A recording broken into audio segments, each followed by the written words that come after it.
Bonjour et bienvenue sur Cocotte TV. Aujourd'hui la vidéo de présentation du portable Aorus X7 V6 qui est donc actuellement en test à la ferme. Nous avons déjà proposé une vidéo où on peut visualiser les performances in-game. Et donc là c'est la présentation du PC. Alors on va aller assez rapidement puisque ça fait plusieurs PC qu'on reçoit gamers de chez Aorus et notamment des X7. Et donc il s'agit d'un 17 pouces. Donc, pour rappel, on est sur un thème très très fin. C'est l'intérêt de cette marque qui propose depuis le début des châssis très fins, tout en ayant des configurations très musclées. Alors, vous voyez, on est sur une épaisseur de moins de 2,9 cm pour un poids de 3,2 kg. Donc c'est un gros PC mais qui reste nomade, qui reste transportable relativement facilement. On passe sans plus tarder à la présentation des tranches. Vous voyez ici le lecteur de carte SD, le port USB 3, un USB-C type C 3.1 Gen 2, donc Thunderbolt. Ici une sortie HDMI et ici nous avons un mini DisplayPort, une sortie vidéo mini DisplayPort. Sur la tranche arrière, donc vous voyez toujours aussi design chez ce constructeur. Elle a peu changé, mais c'est vrai que c'est des lignes très agressives, très chouettes. Alors ici nous avons les deux extractions d'air, ici, là et là, elles sortent aussi sur ce côté ici. Ici nous avons la prise d'alimentation secteur et un seul USB 3. Alors ça c'est dommage, on aurait préféré qu'il y ait plus de connectique à l'arrière, parce que je vous rappelle que ça on aime bien sur Cocotland, ça permet de débarrasser un peu le bureau de tous les fils sur les côtés. Ensuite, la tranche côté gauche avec le port RJ45, on aurait préféré donc à l'arrière, une autre sortie HDMI pour faire du triplet, et puis ici une sortie VGA. Donc ça il y en a qui diront que c'est un petit peu plus très subtil, mais bon voilà, c'est comme ça, c'est souvent une connectique qu'on retrouve chez Aorus. Et puis ici un autre USB 3 et deux jack 3.5, un pour le casque, un pour le micro. Voilà donc ce qu'on peut dire globalement sur l'extérieur. Nous sommes sur un châssis complètement en aluminium qui offre une excellente rigidité. Donc ça c'est propre à l'aluminium, en plus d'une finition qui est vraiment très très chouette, qui par contre, vous le voyez, a tendance à prendre un petit peu les traces de doigts. Alors, on va un mot sur l'alimentation secteur. Il s'agit d'une 230 watts, de tout ce qu'il y a de plus classique. Alors ce qui est dommage, enfin certains diront que c'est un peu juste pour les performances, pour aller chercher loin l'overclocking. Alors pour l'instant, nous dans notre test, on n'a pas rencontré de problème particulier. L'overclocking, en fait, nous utilisons le soft d'Aorus et nous sommes restés dans les contraintes dans les paramètres définis par Aorus. Nous avons 4 vitesses d'overclocking, que ce soit pour le CPU ou pour le GPU. Et ça, vous pouvez le visualiser dans notre autre vidéo sur cet Aorus. Voilà, on passe à la suite de la présentation. Alors on passe à l'ouverture du capot. Comme je vous l'ai dit tout à l'heure, il y a un léger décroché ici qui permet de facilement lever le capot. Vous voyez à une seule main, malgré tout il y a une très bonne rigidité, donc ça c'est très bien, il n'y a rien à dire de particulier. Alors un mot sur cet écran qui est un petit peu une nouveauté sur PC Portable Gamer, puisqu'il s'agit désormais de dalles 120 Hz, comme on peut retrouver dans les moniteurs sur les PC fixes. Et puis elle est équipée de la technologie Nvidia G-Sync. Et il s'agit d'une dalle IPS avec une définition QHD. Donc le QHD, pour les nouvelles cartes graphiques GTX, là dans le cas présent une 1070, eh ben, ça fonctionne très très bien. Vous pourrez le voir aussi dans notre vidéo où nous faisons du in-game. Et nous avons 90 FPS de moyenne avec tout en ultra. Alors cet écran, comme d'habitude, on va le signaler à chaque fois dans nos vidéos, il est, quand c'est un bon point, parce que c'est pas toujours le cas, cet écran est donc encadré d'aluminium, le même aluminium qu'on retrouve sur le reste de la machine. Donc c'est une finition qu'on apprécie, qui donne une bonne impression globale et une bonne homogénéité sur le produit. Ici dans le bas on retrouve la marque Aorus. Alors le plus intéressant c'est le palmrest, donc je vais zoomer un petit peu sur le palmrest afin que vous puissiez voir cette partie clavier. Voilà. Alors, cette partie clavier, ben, c'est pas forcément le point fort chez Aorus. On l'a déjà dit dans nos autres vidéos. Celui-ci, eh bien, finalement, à peu près les mêmes défauts que les anciens. Donc les touches, nous on trouve que ça manque de fermeté. Vous voyez, ça s'enfonce un peu sous la pression des doigts. Il manque quelques cales. Alors elles sont pas bruyantes par contre, donc ça c'est plutôt un aspect positif. Et puis elles sont bien séparées les unes des autres, donc ça c'est toujours quelque chose qu'on préfère pour les gens qui ont, comme moi, des gros doigts.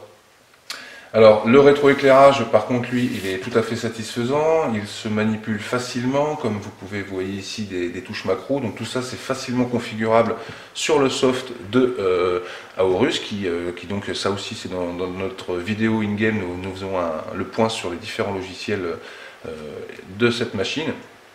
Et du coup il est très facile de changer les couleurs, affecter les macros, etc. Donc voilà pour cette partie clavier.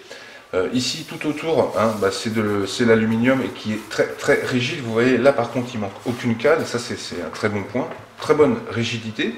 Alors certains diront bah oui voilà par contre l'aluminium bah, c'est un peu frais au contact des poignets, bon, ça c'est les goûts de chacun.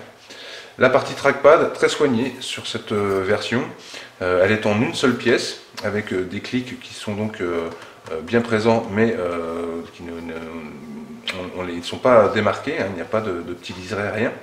Ils sont très peu bruyants, comme vous pouvez le voir, donc ça c'est très bien. Peut-être un peu profond. La glisse du trackpad est très bonne, c'est très agréable. Ça c'est plutôt une partie bien maîtrisée par Aorus. Et puis quand on voit les concurrents sur la partie trackpad, ben, c'est vrai que ben là c'est bien, ça a été soigné. Voilà ce qu'on peut dire donc sur ce palmarès avec un look tout ce qu'il y a de plus classique chez Aorus. Nous arrivons donc au terme de cette vidéo et comme d'habitude on termine avec le démontage du capot arrière, toujours pareil hein, pour vérifier l'entretien, la facilité d'accès aux composants, si vous devez les changer par exemple, et puis surtout le nettoyage des ventilateurs. Alors, une petite spécialité, une petite nouveauté, je veux dire, sur PC portable. Cette fois, nous avons trouvé qu'il était assez facile de l'ouvrir. Maintenant, il y a une petite blague d'Aorus qui a mis deux types de Torx, puisqu'en fait, il y a des vis qui sont plus longues que d'autres, comme celle-ci par exemple. Et donc, quand il est question des petites vis, c'est du T5, et sur les grandes vis, c'est du T6. Donc bah voilà, ceux qui avaient fait l'achat d'un T5, il faudra aussi penser à un T6 si vous pouvez l'ouvrir, si vous voulez l'ouvrir. Alors par contre, une fois que c'est dévissé, donc on vous conseille de laisser les vis en place. Ça permettra de vous rappeler où sont les grandes, où sont les petites. Et vous voyez après par contre le capot en aluminium, hein, toujours la finition de chez Aorus, qu'on aime bien à la ferme. Et bien le capot vient très facilement. Hop, j'ai fait tomber une vis. Alors, ici, donc vous voyez, on arrive très rapidement, allez là la petite vis, on arrive très rapidement sur les composants, les deux ventilateurs, de droite et de gauche. Alors, vous verrez dans notre test complet, nous sommes assez surpris des performances en jeu et aussi dans notre stress test par rapport aux températures. Chez Aorus, on avait tendance à les épingler assez régulièrement sur des problèmes de chauffe. Eh bien c'est réglé, hein, donc les amateurs d'Aorus seront contents d'apprendre qu'il n'y a plus de problème de chauffe sur ce modèle que nous avons testé. Alors en partie du fait d'avoir des blowers qui ont été légèrement changés, avec un refroidissement qui s'extrait des deux côtés, mais ça c'était déjà le cas. Par contre, là où avant on avait souvent des caloducs mutualisés, ce qu'on n'aime pas trop nous à la ferme, et là en fait les circuits sont quasiment distincts. Il y a uniquement celui-ci qui passe à travers les deux puces, mais sinon on a chacun ses caloducs, et vous voyez que certains sont de bonne taille, et donc là bah, c'est ce qui permet tout simplement d'avoir ces températures au vert, on va dire. Quelle que soit votre session de jeu. Autre point appréciable, c'est le bruit. Donc on arrive à avoir des températures, vous le verrez dans le test, en jeu très bonnes, et surtout sans avoir un bruit de sèche-cheveux. Et ça aussi, c'est un très bon point pour cette Aorus X7 V6.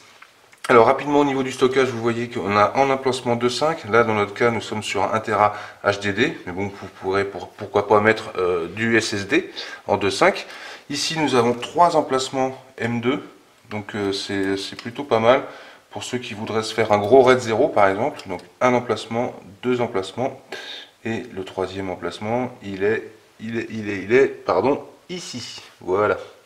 Pour les slots de RAM, c'est parfait aussi, hein. Les 4 sont accessibles, on peut aller jusqu'à 64 Go. Donc dans notre version, nous sommes en 16 Go DDR4 2400 MHz. Voilà, donc de la RAM un petit peu overclockée pour aller avec le thème de la machine qui, je vous le rappelle, embarque un 6820 HK, donc capable d'être overclocké.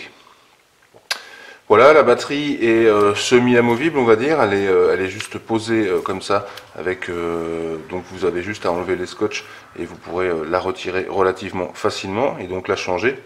Ici nous avons les deux gros boomers qui servent donc à accentuer un petit peu les graves. La partie son était satisfaisante.